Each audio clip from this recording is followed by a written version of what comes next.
చిన్న ఇష్యూ వల్ల అయితే నేను ఘాట్ రోడ్లో అయితే నడుచుకుని వస్తా అంటే దాదాపుగా 10 కిలోమీటర్స్ అయితే త్వరగా చేశాడు. చాలా థ్యాంక్ యూ అన్న. అనే వ్యక్తి ఎవరో కానిస్టేబుల్ వచ్చి అవినాష్ పైన కేసు వేసినాడు. ఈస్ట్ ఆఫీసర్స్ అండ్ డీజీపీ వేసినారా? లేదు కదా. ఆడికెళ్ళంతా వేస్ట్ అయిపోయినాయి. ఇక్కడైతే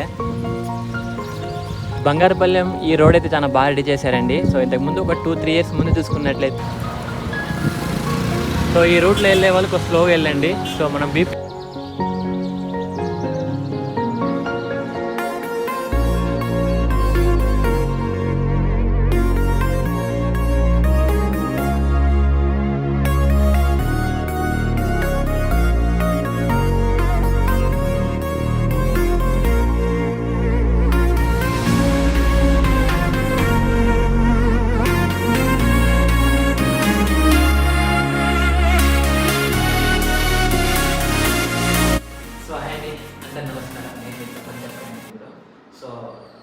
అన్వేషణ మీద కేసు పడిపోయింది.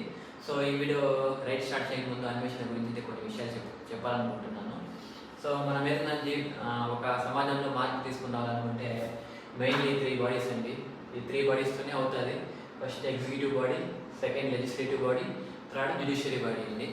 తమ్ముడు, సో ఇక్కడ అవినాష్ కేసు తీసుకుంటే కాస్త ఇంపార్టెంట్ థింగ్స్ కొన్ని డిస్కస్ చేయాలి. అవినాష్ తప్పు చేయలేదు, but there are some restrictions. అది ఫాలో కాకుండా చేసినాడు అంతే తప్ప అసలు అవినాష్ చేసింది బెట్టింగ్ యాప్స్ పైన ప్రమోషన్ చేసే వాళ్ళ గురించి పబ్లిసిటీ చేయడము, అందులో తప్పు లేదు. ఎందుకంటే చాలామంది దీనివల్ల అఫెక్ట్ అయినారు. అతను ఒక పబ్లిక్ కాజ్ కోసము చేసిండే థింగ్ ఇది. సో ఏదైనా పబ్లిక్ కోసము, పబ్లిక్ నెసెసిటీ ఆలోచించి అతను చేసినాడు. అతను మన తెలుగు జాతి గురించి కష్టపడిన వ్యక్తి, మన తెలుగు ఖ్యాతిని ప్రపంచం మొత్తం తెలియజేసిన వ్యక్తి. సో దేర్ మే బి చాలామంది యూట్యూబర్స్ ఉండొచ్చు, కానీ అవినాష్ చేసిన కృషి చాలా గొప్పది. He had done for a social cause, ప్రజల కోసం చేసిండే పని అది. సో అవినాష్ ఏం చేసినాడు అంటే డైరెక్ట్గా ఎగ్జిక్యూటివ్ బాడీ పైన క్వశ్చన్ చేస్తూ చేసినాడు. సో ఎగ్జిక్యూటివ్ బాడీ అంటే ఎవరు అంటే ఎవరైతే లెజిస్లేటివ్ బాడీ చేసే యాక్ట్స్ని ఇంప్లిమెంట్ చేసే వాళ్ళు ఎగ్జిక్యూటివ్ బాడీ అంటాం. సో లెజిస్లేటివ్ బాడీలో ఎవరు ఉంటారు? చట్టాలు చేసే వాళ్ళు ఉంటారు. ఫర్ ఎగ్జాంపుల్, నువ్వు ఎంచుకున్న ఓట్లేసి గెలిపించుకున్న వాళ్ళు ఎమ్మెల్యేలు, ఎంపీలు, మినిస్టర్లు, సీఎంలు, పిఎంలు, వీళ్ళు లెజిస్లేటివ్ బాడీలో ఉంటారు.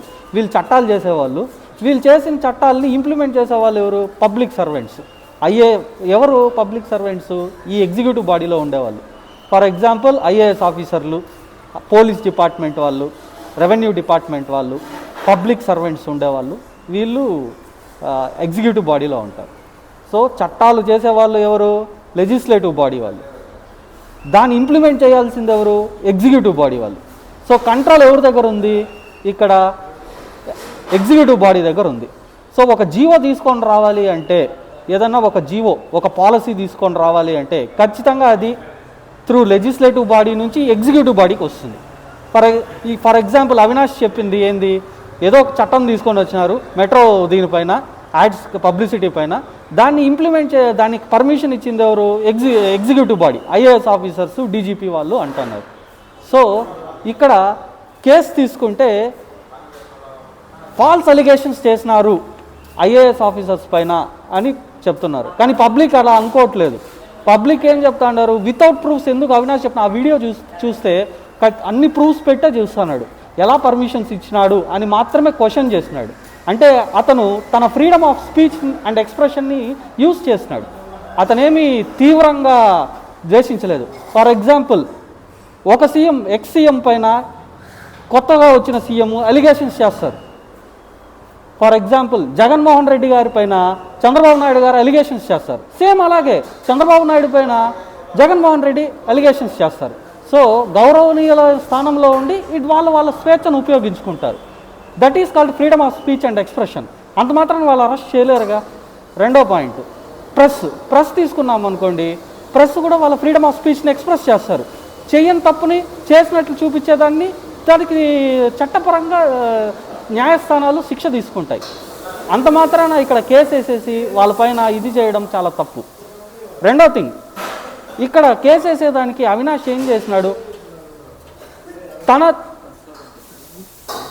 కేసు వేసేదానికి ఏం చేసినాడు అవినాష్, తన యొక్క freedom of speech and expression article 19A ప్రకారము రాజ్యాంగం ఇచ్చిన హక్కును ఉపయోగించుకొని చేసినాడు. సేమ్ ప్రెస్ వాళ్ళు కూడా అదే చేస్తారు కదా, టీవీ వాళ్ళు కూడా అదే కదా చేస్తారు. పబ్లిసిటీ ఏమన్నా ఒక న్యూస్ పబ్లిష్ చేయడానికి, ఇప్పుడు చూడండి ఫర్ ఎగ్జాంపుల్ ఇండియా పాకిస్తాన్ ఇది జరుగుతుంది, కానీ కొన్ని టీవీ ఛానల్స్ లేనిపోనివన్నీ క్రియేట్ చేసి యుద్ధం జరగకపోయినా జరిగింది అనేసి స్టార్టింగ్లో చూపించినారు. అది మిస్యూజ్ చేయడం కాదా వీళ్ళకి? ఇక్కడ పబ్లిక్ కాజ్ కోసం చేసినాడు Avinash.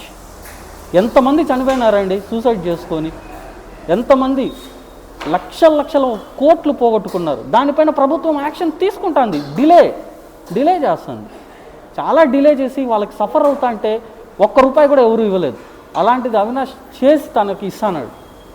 So we have to support Avinash. Support అంటే if he had done mistake we will condemn it. అతను తప్పు చేసింటే మనం కండెమ్ చేస్తాం, కానీ ఇక్కడ పబ్లిక్ కాజ్ కోసం చేసినాడు. సో ఇక్కడ ఇంకోటి, అవినాష్ కేసు గురించి చూస్తే అతను పైన పెట్టిన సెక్షన్స్ కొన్ని చూసుకుంటే ఎలా ఉంటాయంటే చాలా క్రిమినల్ అఫెన్సెస్ సెక్షన్స్ పెట్టినారు. ఆ సెక్షన్స్ డెఫర్మేషన్ కేసెస్ పెట్టినారు, ఫాల్స్ అలిగేషన్స్ చేస్తాను. ఫాల్స్ అలిగేషన్స్ కేసు పెట్టినంత మాత్రాన అతను కన్విక్ట్ కాలేదండి, అతను నిర్దోషినే. ఇంకా కోర్టు ప్రూవ్ చేస్తుంది. నువ్వెవరయ్యా చెప్పేదానికి అతను తప్పు చేసినాడు అని కోర్టు డిసైడ్ చేస్తుంది. జ్యుడిషియరీ డిపార్ట్మెంట్ డిక్లేర్ చేస్తుంది అతను తప్పు చేసినాడో లేదో అనేది. అతను ఫ్రీడమ్ ఆఫ్ స్పీచ్ అండ్ ఎక్స్ప్రెషన్ని యూజ్ చేసుకున్నాడు. అతని యొక్క రాజ్యాంగం అతనికి ఇచ్చిన హక్కుని అతను చెప్పినాడు. అంటే క్వశ్చన్ చేయడం కూడా తప్పేనా? అతను ఆ వీడియోలో క్వశ్చన్ మాత్రమే చేసినాడు, నిజమా కాదా అన్నట్లు. 300 కోట్లు స్కామ్ చేసినారు అనేది ప్రూవ్ చేసుకో కోర్టులో, నువ్వు ప్రూవ్ చేసుకోవాలా. మీ యొక్క బాధ్యత. అలిగేషన్ చేసినప్పుడు నువ్వు ప్రూవ్ చేసుకునే బాధ్యత. నేను చెయ్యలేదు అని ప్రూవ్ చేసుకోవాలి. ఇంతవరకు నువ్వు వాళ్ళు వచ్చి ఎందుకు పబ్లిక్లో చెప్పకుండా ఉన్నారు? That is the main point కదా. తప్పు చేయకపోతే నువ్వు వచ్చి పబ్లిక్లో చెప్పాలి నేను చెయ్యలేదు అనేసి. అంత మాత్రాన పాపము అతని పైన యాక్ట్ చేసుకోవడము. కొంతమంది అయితే చెప్తాను అతను డిటైన్ చేసేస్తారు, ఇల్లీగల్ డిటెన్షన్ చేసేస్తారు అన్నట్లు చేస్తాడు. చట్టం దాని పని చేసుకొని పోతుంది.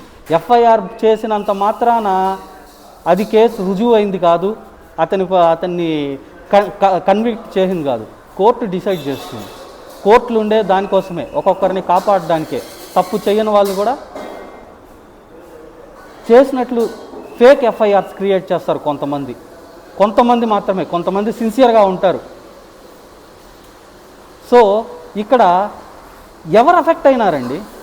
కేసు ఎవరిపైన వేసినారు? ఈ 5 మెంబర్స్ అతను ఎవరైతే చెప్పిన ఐఏఎస్ ఆఫీసర్స్ అండ్ డీజీపీ వేసినారా? లేదు కదా. చూస్తా అంటే సోషల్ మీడియాలో కానీ యూట్యూబ్స్లో కానీ చూస్తా అంటే, న్యూస్ ఛానల్స్లో చూస్తా అంటే కానిస్టేబుల్ అనే వ్యక్తి ఎవరో కానిస్టేబుల్ వచ్చి అవినాష్ పైన కేసు వేసినాడు. ఈజ్ కానిస్టేబుల్ అఫెక్ట్ అయినాడా? అఫెక్టెడ్ అయిన పర్సన్ కదా వేయాలి కేసు.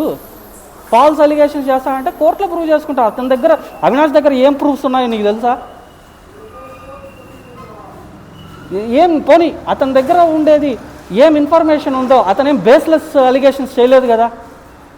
బేస్లెస్ వేగ్ అలిగేషన్స్ చేసింటే దెన్ యూ కెన్ టేక్ అది కూడా నువ్వు యాక్షన్ తీసుకున్నాను కాదు, కోర్టు యాక్షన్ తీసుకుంటుంది. రుజువు అనేది ఎవరు చేయాలి? నువ్వు చేసుకోవాలి. ఎవరైతే ఈ 5 మెంబర్స్ ఉన్నారో వాళ్ళు నేను చెయ్యలేదు అని ప్రూవ్ చేసుకోమని చెప్పండి కోర్టులో. ఎవరైతే ఇంక్లూడింగ్ డీజీపీ గారు కూడా, గౌరవనీయులైన డీజీపీ గారు కూడా ప్రూవ్ చేసుకోవాలి. ఇది చట్టంలో ఉందండి, వాళ్ళకి తెలుసు. క్లియర్ సెక్షన్స్ ఉన్నాయి. సిఆర్పిసి రూల్స్ ఉంది, ఐపీసీ ఉంది, బిఎన్ఎస్ ఉంది. ప్రూవ్ చేసుకోవాలా కోర్టులో. అంత మాత్రాన అతని పైన ఇదే వేసి అతను చేసిందేది ప్యూర్లీ పబ్లిక్ కాజ్ కోసం చేసినాడు. పబ్లిక్ దృష్టిలో పెట్టుకొని వాళ్ళ దీని గురించి ఒక పబ్లిక్ కాజ్ కోసం బెట్టింగ్ యాప్స్ స్టాప్ చేయడానికి ప్రమోషన్ చెయ్యని వాళ్ళు చేసినారనేసి చేస్తాను. Then how can government give permission? వేరే స్టేట్స్ వేరే కంట్రీస్ స్టాప్ చేసినప్పుడు మరి ఇక్కడ మాత్రం ఎలాగ చేస్తారు అని క్వశ్చన్ చేసినాడు అతను. ఇప్పుడు నేను కూడా మీకు చెప్తాను, నేను కూడా నా ఫండమెంటల్ రైట్స్ని ఉపయోగించుకొని నేను చెప్తున్నాను. ఎవరికి ఇప్పుడు ఈ వీడియో చూస్తుండే వాళ్ళకి కూడా వాళ్ళ ఫండమెంటల్ రైట్స్ ఉన్నాయి. Fundamental right to equality, right to freedom of speech and expression, article 21 ఎన్నో లేవండి. ఇవన్నీ ఫండమెంటల్ రైట్స్ని వైలేట్ చేయకూడదు. ఇంకోటి, అతని ఫండమెంటల్ రైట్ని మీరు వైలేట్ చేస్తే అతను మళ్ళీ కోర్టుకు పోతాడు మీ పైన, గుర్తుపెట్టుకోండి. కాబట్టి ప్రూవ్ చేసుకునేవాడు అవినాష్ ఎక్కడ ప్రూవ్ చేసుకుంటాడంటే కోర్టు డిసైడ్ చేస్తుంది. అతను నిర్దోష లేకపోతే ముద్దాయా అని కోర్టు ప్రూవ్ చేస్తుంది. ఎఫ్ఐఆర్ బుక్ చేసినంత మాత్రాన ఎఫ్ఐఆర్ అరెస్టు తప్పు చేసినాడు. అసలు ఆ తమ్లైన్స్ ఏందండి ఒక్కొక్కడు పెడతాండేది, రేపు నీ పైన కూడా పెట్టచ్చు. చూసుకోండి, మనం ఏదైనా కానీ రెస్ట్రిక్షన్స్ ఉన్నాయి. ఎలా పడితే అలాగా సోషల్ మీడియాని మిస్యూజ్ చేయకూడదు. కాబట్టి so court will decide what is wrong, what is right. We can, నేను డిసైడ్ చేయను, నాకు అంత ఇది లేదు, నీకు లేదు, ఆ ఏఎస్ ఆఫీసర్కు లేదు. వాళ్ళు తప్పు చేయకపోతే they have to come in public and say that so I had not done this issue, నేను చేయలేదు, ప్రూఫ్స్ పెట్టు. నాకు వద్దులేండి, నువ్వు అతను అరెస్ట్ చేసినాక కోర్టులో ప్రూవ్ చేసుకోపో, కోర్టులో ప్రొడ్యూస్ చేసుకో. అంత మాత్రాన ఎఫ్ఐఆర్ బుక్ చేసినారు అని చెప్పేసి సోషల్ మీడియాలో ఫేక్ అలిగేషన్స్ చేయడం. ఇప్పుడు మీరు చేసేది కూడా ఫేక్ అలిగేషన్సే ఆ లెక్కకి చెప్పాలి అంటే. మీకేం తెలుసు అతని దగ్గర ఏం ప్రూఫ్స్ ఉన్నాయో లేదో అనేసి. అతను తన రైట్ ఆర్టికల్ 19A ఉపయోగించుకొని ఫండమెంటల్ రైట్స్ని ఉపయోగించుకొని చేసినాడు. బంగారుపల్లెంకి ఇలా చిత్తూరుకి వెళ్ళేటప్పుడు ఈ హోటల్ చూసానండి. ఈ హోటల్ గుర్తుపెట్టుకోండి, ఎవరు రాకండి. ఎందుకంటే నేను ఓపెన్గా చెప్తాను, నా పర్సనల్ ఎక్స్పీరియన్స్. ఒక్కసారి చికెన్ రైస్ చెప్పానండి. చికెన్ రైస్ చెప్తే దాంట్లో ఏం చేశారంటే వాళ్ళు టమాటా రైస్, బిర్యానీని, అలాగే వాళ్ళ దగ్గర ఉన్న రైస్లు అన్నీ కలిపేసి దాన్ని చికెన్ కొద్దిగా వేసి ఫ్రై చేసేసి ఒక ఇద్దరు తినొచ్చండి అంతా ఒక్కరికే ప్లేట్లు వేసి ఇచ్చేసి, ప్లస్ ఒక వాటర్ బాటిల్ తీసుకున్నాను. మేము ఇద్దరు వెళ్ళాము, ఇద్దరు కలిసి ఆ చికెన్ రైస్లు, 2 చికెన్ రైస్లు ఒక వాటర్ బాటిల్కి మాకు 500 రూపాయలు అయితే వేశారండి. ఇక్కడ 500 రూపాయలు మ్యాటర్ కాదు, వేశారు కదా దాంట్లో రైస్ క్వాలిటీ లేదు, మొత్తం గలీజ్గా ఉంది అండ్ ప్రైజెస్ ఓవరు. చాలా ఇబ్బంది పాల్పడాము ఆ రోజు. సో మీరు ఎప్పుడైనా ఈ పక్క వెళ్ళేటప్పుడు అలాంటి హోటల్స్ ఇగ్నోర్ చేయండి. దాదాపుగా నేను 2 నెలల నుంచి చిత్తూరు డిస్టిక్, అన్నమయ్య డిస్టిక్, తిరుపతి డిస్టిక్లోనే రైడ్ చేస్తున్నా. సో మనమైతే ఇంకా బయట డిస్టిక్స్ కానీ బయట స్టేట్స్ కానీ వెళ్ళాలి. ఇప్పుడైతే మనం బంగారుపల్లెం రీచ్ అయినామండి. సో బంగారుపల్లెం లోపలికి వెళ్దామా వద్దా అని ఆలోచిస్తున్నా. ఏదైతే అది కానీ లోపలికి అయితే వెళ్ళిపోదామని ఫిక్స్ అయిపోయినా. బంగారుపల్లెంలో ఎంట్రన్స్ అవుతానే ఇక్కడైతే ఫుడ్, ఇడ్లీ అనేది బ్రేక్ఫాస్ట్ అనేది చాలా ఫేమస్ అండి, బాగుంటుంది. న్యాచురల్గా ఫుడ్ కట్టెల పొయ్యి మీద అయితే చేయిస్తారు. బంగారుపల్లెం రోడ్ కూడా చాలా విశాలంగా ఉందండి. ఏమంటే మధ్యలో డివైడర్ కూడా వేసి ఉండొచ్చు, అంత విశాలంగా అయితే ఉంది. దానివల్ల ట్రాఫిక్ జామ్ కానీ ఇంకా యాక్సిడెంట్ కానీ తగ్గింటాయి. ఇది బంగారుపల్లెం పార్కింగ్ కాదండి, ఇది బంగారుపల్లెం మార్కెట్ యాడ్. చూసుకుంటే వీళ్ళు సరిగ్గా వినియోగించుకోవడం లేదు బంగారుపల్లెం లోకల్ పీపుల్. లైక్ అంత ప్రొటెక్షన్ లేదా ఏంటో తెలియదు, కానీ చాలా మొత్తం ఎంటీగా ఉన్నాయి. అక్కడక్కడ పార్కింగ్గా యూజ్ చేసుకుంటున్నారు. ఈ పక్క ఆ పక్క మొత్తం ఎంటీనే. సో ఇవి ఇచ్చేటప్పుడు మాకు లేదా మీకు లేదా అని చాలామంది అయితే కొట్లాడింటారు. సో ఇచ్చేసాక ఇట్లా ఎంటీగా వదిలేశారు. బ్యాడ్ థింగ్ అది, బ్యాడ్ థింగ్ కాదు, సాడ్ థింగ్. ఇంత కన్స్ట్రక్షన్ చేసి గవర్నమెంట్ మనకు సపోర్ట్ చేస్తే మన ఇక్కడ అయితే ఇలా ఎంటీగా ఉండిపోయినాయి. మార్కెట్ యార్డ్ని క్లీన్ చేసే నాదుడు కూడా లేడనమాట. మామిడికాయలంతా వేస్ట్ అయిపోయినాయి ఇక్కడైతే. మార్కెట్ యార్డ్ మొత్తం ఎటు చూసిన పార్కింగే అనమాట. అసలు ఈ పార్కింగ్ పెట్టే అంటే మంచి కలెక్షన్ అయి ఉంటుంది. సో ఇదే అనమాట బంగారుపల్లెం మార్కెట్. బంగారుపల్లెం ఈ రోడ్ అయితే చాలా బాగా రెడీ చేశారండి. సో ఇంతకుముందు ఒక 2-3 ఇయర్స్ ముందు చూసుకున్నట్లయితే ఈ రోడ్ మొత్తం చాలా డ్యామేజ్ అయ్యింది. ఈ రోడ్లో రావాలంటే మామూలు కార్లో కానీ బస్సులో కానీ బోల్డ్ అన్నీ ఊడొచ్చేసేవి. సో మనమైతే చిత్తూరులోకి అయితే ఎంటర్ అవుతున్నామండి. సో మన సైకిల్ అయితే ఇక్కడ పార్క్ చేసాము. ఇక్కడ ఇది వచ్చి మా ఫ్రెండ్ వాళ్ళ రూమ్ అనమాట. సో ఇక్కడి నుంచి అయితే మనము ఒక పర్సన్ని కలిసేకైతే వెళ్తున్నాము. అక్కడికి వెళ్ళి వచ్చేసి వీడియో అయితే కంటిన్యూ చేద్దాం.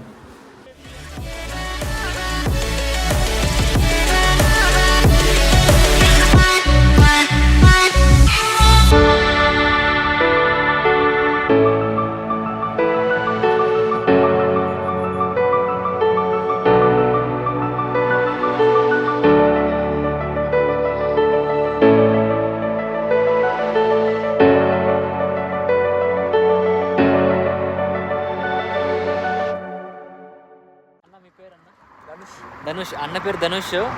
చిన్న ఇష్యూ వల్ల అయితే నేను ఘాట్ రోడ్లో అయితే నడుచుకుని వస్తా అంటే దాదాపుగా 10 కిలోమీటర్స్ అయితే త్రో చేశాడు. చాలా థ్యాంక్ యూ అన్న. లెఫ్ట్ హ్యాండ్ షేక్ ఇన్ కూడదు. అండ్ ఎప్పటికీ మర్చిపోలేను, ఎందుకంటే నాకు 2 hours పట్టింటుంది నేను తోసుకొని రావాలనుకుని ఉంటే. బట్ అన్న అయితే ఒక 20 minutes అయితే త్రో చేశారు. ఓకే అన్న, ఇలాంటివంతా దాచిపెట్టకూడదు, మనమంతా రియల్గా చూపించుకుంటాం. థ్యాంక్ యూ అన్న. అయితే పులిగుండ ఇది అన్నదైతే పులిగుండ. Thank you. సో వర్షం అయితే ఫుల్గా పడుతుందండి. టైం వచ్చి 10 అవుతుంది. అన్న మధురై టైమింగ్ అన్న మార్నింగ్ 6:45. సో మార్నింగ్ 6:45 అంతా అయితే మధురై వెళ్తాము. సో అక్కడి నుంచి అయితే మనం సైకిల్ అయితే స్టార్ట్ చేస్తాము. అయితే మనమైతే కాట్పాడిలో ఉన్నామండి. ఇంకా ఇక్కడ నుంచి వేలూరు నుంచి ఇంకా మనం తమిళనాడు మొత్తం అయితే ఎక్స్ప్లోర్ చేసుకుని వెళ్ళిపోవచ్చు. ట్రైన్లో వెళ్ళింటే మీకు వ్యూ చూపించింటా, నైట్ కాబట్టి తక్కువ ఉంది. కొంచెం టైం ల్యాబ్స్ పెట్టేసి వెళ్ళి పడుకుందాము అండి. బస్సు చూసే చాలా క్లీన్గా ఉంది, మెయింటెనెన్స్ అయితే బాగుంది. అండ్ మనమైతే లోవర్ బుక్ చేసుకున్నాము. ఆ పక్క సింగిల్ అంతా కాస్ట్ ఎక్కువ ఉంది కాబట్టి మనం ఈ పక్క డబుల్ బుక్ చేసుకున్నాము. అండ్ మనమైతే ఎమర్జెన్సీ సీట్ పక్కలోనే ఉన్నాము. So in case of emergency మనమైతే వెళ్ళిపోవచ్చు. అండ్ టైం వచ్చి 10:30 అవుతుంది. రేపు మార్నింగ్ 6:45 కల్లా అయితే రీచ్ అయిపోతాం. సో మనం రేపు మార్నింగ్ స్టార్ట్ చేద్దాం వాకింగ్.